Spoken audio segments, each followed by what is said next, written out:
Please press down the button.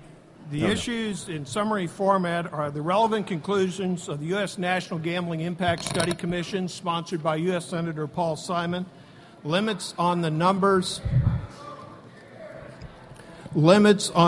of casinos and slot machines, the untouchable standards, new crime caused by increased gambling, up 8% per year, and new taxpayer costs caused by increased legalized gambling.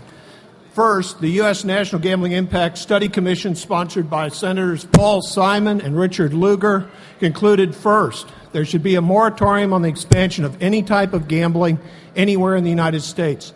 Secondly, states should cease and roll back, that is, recriminalize existing electronic gambling devices, slot machines, where convenient to the public. Third, states should not introduce slot machines to racetracks to try and revitalize them.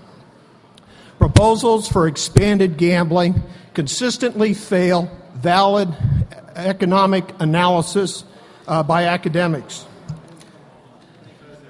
Illinois has 6.3 million current jobs.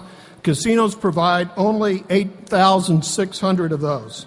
The July Chicago magazine doesn't even include gambling in its list of top jobs in tough times. As explained by Nobel Prize laureate in economics Paul Samuelson, basic economics principles dictate that casino-style gambling cannibalizes the consumer economy. These business economic principles have been exemplified by Utah and its governor, Mike Leavitt, for several years. He has advertised his state as a non-gambling state. He attributes the state's generally nation-leading statistics in new job creation and personal income growth to being a non-gambling state. Illinois has lost 54,700, or 21% of its high-tech jobs between 2000 and 2005. Each slot machine per year takes $100,000, which translates into $300,000 in lost consumer spending out of the economy. That translates into one lost job per slot machine. The current gambling proposal creates new social costs of about $2 billion for increased gambling revenues of only about $235 million because of the tax cuts casinos have enjoyed starting this year.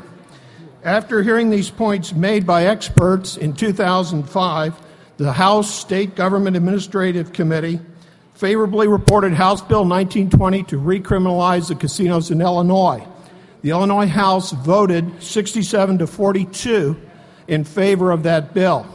The untouchable standard states that new crime is caused by increased gambling, up 8% per year. In their 35-mile and 50-mile feeder markets, the presence of casino-style gambling has been directly linked to crime increases of 8% per year. Legislative hearings also need to be held on the fairness, that is, the fairness of the electronic gambling devices and slot machines. Fortune 500 companies are not naive. They avoid casino gambling and slots jurisdictions just like they avoid high-crime areas. Since 1994, it has been well established that, like drug addiction, the socioeconomic costs of gambling are at least $3 for every $1 in benefits. These scenarios have encouraged states to advance legislation to recriminalize casinos. For example, in Nebraska, which has bulldozed down gambling facilities and changed them into high-tech and educational facilities. The U.S. Congress has also taken note of these developments. Thank you, Mr. Chairman, and thank you for your kind attention. Thank you. Please proceed, Mr. Volpe.